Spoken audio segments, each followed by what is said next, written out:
আমাকে অনেকেই চেনো, কেউ সোশ্যাল মিডিয়াতে, কেউ আমার ক্যারিয়ার লাইফে, কেউ আমার ফ্রেন্ডস, কেউ আমার কলিগস, কেউ আমার প্রতিবেশী বা কেউ আমার প্রিয়জন, চেনো অনেকে। আমি ভিডিওটা করছি কিছু কারণবশত। আমার কিছু বন্ধু, কিছু আপনজন এরকম আছেন যারা খুব রেগে যাচ্ছে। তার কারণ টিএমসি হেরে গেছে আর বিজেপি মন্ত্রিসভা বানাচ্ছে। আমি তাদের উদ্দেশ্যে বলতে চাই, যখন টিএমসি জিতেছিল আমরাও কনগ্র্যাচুলেট করেছি, আমরাও করেছি। একজন না গেলে আরেকজন তো আসবে না, এটাই তো সিস্টেম, তাই না? আমরা রেগে কেন যাব? আমরা রেগে কেন যাব? আমাদের সবার একটাই ফোকাস, সোনার বাংলা বানানো। আর বাংলাটা বিশ্ব সেবা, মানে বিশ্বতে নাম আছে ওয়েস্ট বেঙ্গল, কলকাতার যত মহাপুরুষ সবাই বেঙ্গল থেকে। নেতাজি সুভাষচন্দ্র বোস, স্বামী বিবেকানন্দ, রবীন্দ্রনাথ ট্যাগর, মাস্টারদা সূর্য সেন, রামকৃষ্ণ পরমহংসদেব, সবাই। তো আমাদের উচিত যেই পার্টি এসছে তাকে কনগ্র্যাচুলেট করা। ইভেন আমি নিজেও কনগ্র্যাচুলেট করছি। শ্রদ্ধেয় মোদিজিকে ভরসা করে আমরা আমাদের বেঙ্গলের দায়িত্ব তাদের হাতে ছেড়েছি। আমাদের আমাদের চাহিদা কি? আমরা স্বাস্থ্য চাই, শিল্প চাই, শিক্ষা চাই। আমার মোদিজির কাছে একটাই আশা থাকবে, আশা করছি নিশ্চয়ই উনি কিছু শিল্প বেঙ্গলে আনবেন, স্বাস্থ্য ব্যবস্থায় নজর করবেন, শিক্ষা ব্যবস্থা, যেই সরকারি স্কুলগুলোর এরকম পরিণতি সেগুলোর দিকে উনি নিশ্চয়ই নজর দেবেন।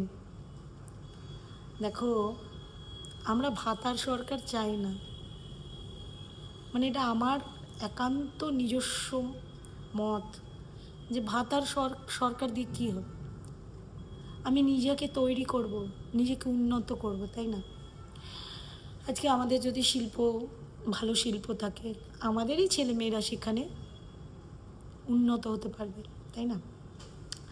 তাই আমার প্রিয় বন্ধু যারা টিএমসি করো, আমি তাদের প্রতি রেসপেক্টফুল। তারা তাদের জননেতা, তার প্রতি শ্রদ্ধা রাখো, তাই না?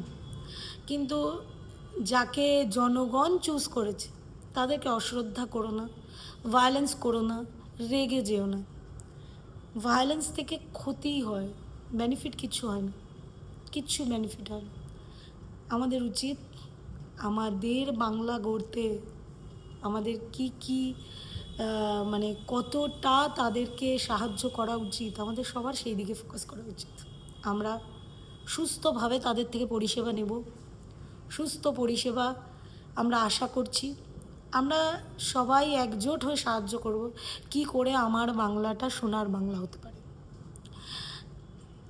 আমরা ভাতা চাই না, মানে আমি চাই না। ইভেন এতদিন লক্ষ্মীর ভাণ্ডার হয়েছে, আমি কোনোদিনও লক্ষ্মীর ভাণ্ডার নিইনি। আমার কোথাও আমার প্রবলেম হয়েছে, আমি নিইনি। কিন্তু কিছু ভাতা আছে যেগুলো অনেক মানুষের অনেক উপকারে লাগে। বৃদ্ধ ভাতা বৃদ্ধ মানুষদের জন্য সত্যিই খুব উপকার। তো এরকম কিছু কমিটমেন্টও মোদিজির তরফ থেকে আছে। আশা করব মোদিজি সেগুলো নিশ্চয়ই ফুলফিল করে জনগণের মনটা জয় করবে। কিন্তু সেটা ফুলফিল করার মানে এই নয় যে আমরা ভাতাতে খুশি। ভাতা দুর্বল মানুষদের লক্ষ্য, মানুষকে টাকা দিয়ে মুখ বন্ধ করিয়ে রাখার লক্ষ্য।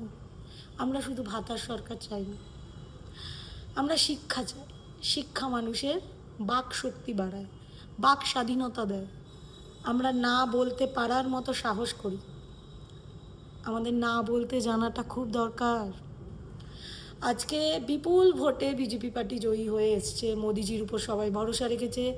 আমাদের উচিত, আমাদের যারা টিএমসি ভাই বোনেরা আছে তাদেরও উচিত নেক্সট যেই পার্টি এসছে তাদেরকে কনগ্র্যাচুলেট করা, নাকি ভায়োলেন্স তৈরি করা। আমাদের গীতায় একটা কথা আছে, ক্রোধ মানুষের ক্ষতি করে। তো আমরা ক্রোধ চাই না, ক্রোধ দেখাবো না। ক্রোধ দেখিয়ে কি হবে?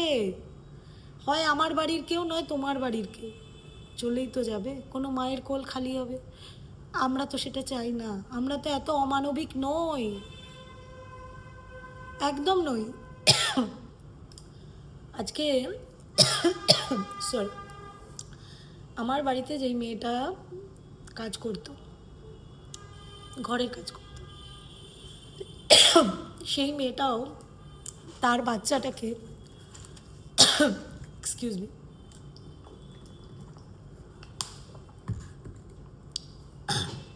প্রাইভেট স্কুলে দিয়েছে। কারণ তার স্পর্ধা হয়নি যে সে তার বাচ্চাকে বেঙ্গলি মিডিয়ামে দেবে, because she is a mother.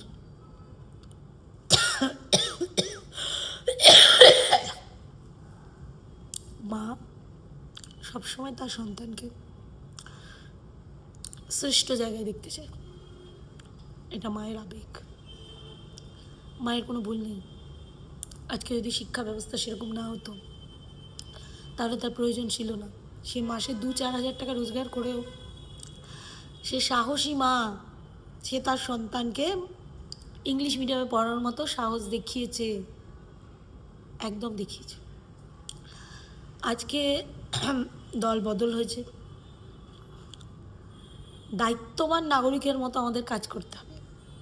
আমরা যখন ভালোবেসে ভক্তি করে বিশ্বাস রেখে আমরা সেই দলনেতাকে চুজ করছি, তাহলে তার প্রতি আমাদের সম্মানও রাখতে হবে, বিশ্বাসও রাখতে হবে। ডেমোক্রেসির লাস্ট কথা হচ্ছে জনগণ, জনগণের কাছে রায়টা তো আছেই, তাই না?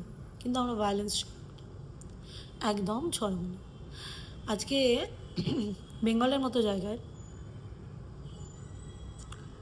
অভয়ার মতো একটা কাণ্ড ঘটে গেছে, সেটা কি অ্যাপ্রিসিয়েট করার মতো না? তো আমরাও রাত দখল করেছি, ভেবেছিলাম, আশা রেখেছিলাম সঠিক বিচার হবে, হয়নি তো।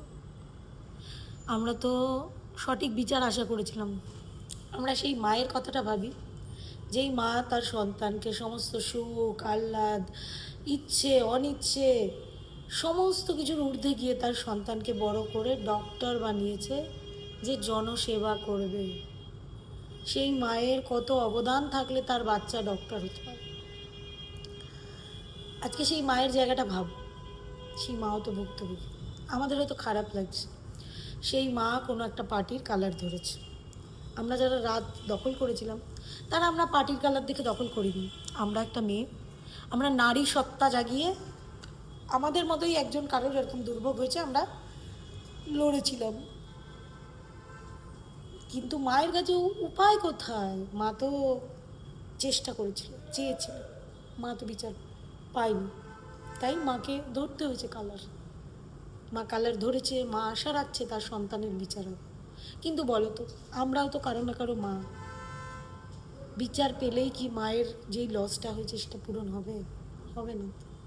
তাহলে আমরা কেন ভায়োলেন্স করব? আমরা তো শিক্ষিত সুস্থ নাগরিক, যাদের কোথায় আমাদের শিক্ষার দরকার আমরা সেটা নিয়ে কথা বলবো। কোথায় স্বাস্থ্য ব্যবস্থা উন্নত করতে হবে, কোথায় শিল্প আনতে হবে। সমস্যা থাকবে, সমস্যা থাকবে, আমরা সমস্যা নিয়ে কথা বলবো না। সমস্যাটা কি করে সমাধান হবে আমরা সেই নিয়ে কথা বলবো। সমস্যা আসবে, সমস্যা যাবে, কিন্তু আমরা যদি সমস্যাটাকে নিয়েই যদি ডিসকাস করি না, তাহলে আমরা সমাধান কি করে করব? তো আমাদের উচিত যে আমরা কি করে সলভ করব সেই দিকে ফোকাস করা, আমাদের এটা উচিত। সমস্যা আসবে, যেমন 8:30টায় আমরা মেয়েরা বাড়ির বাইরে বেরোবো না, এটা যেমন ভুল কথা, তেমন এত বড় একটা দেশে রেপ তো কেউ শিখিয়ে দেয় না, আমরা জানি। ভীষণ দুর্ভাগ্যজনক একটা ঘটনা, যেটা নিয়ে চর্চা করার মতো মানে মানে দুঃসাহস দেখানো, মানে এটা দুঃসাহস। দেখো, রেপটা আটকানো কত দূর যাবে জানি না, বাট রেপিস্টের শাস্তি পেতেই হবে। এমন কড়া শাস্তি রেপিস্টের জন্য চাই যেটাতে আরও 10 জন সেটার থেকে শিক্ষা নেবে, তারা বুঝবে যে এই রকম জঘন্য কাজ করলে তার এই রকমই পরিণতি হবে, তাকে বুঝিয়ে দিতে হবে।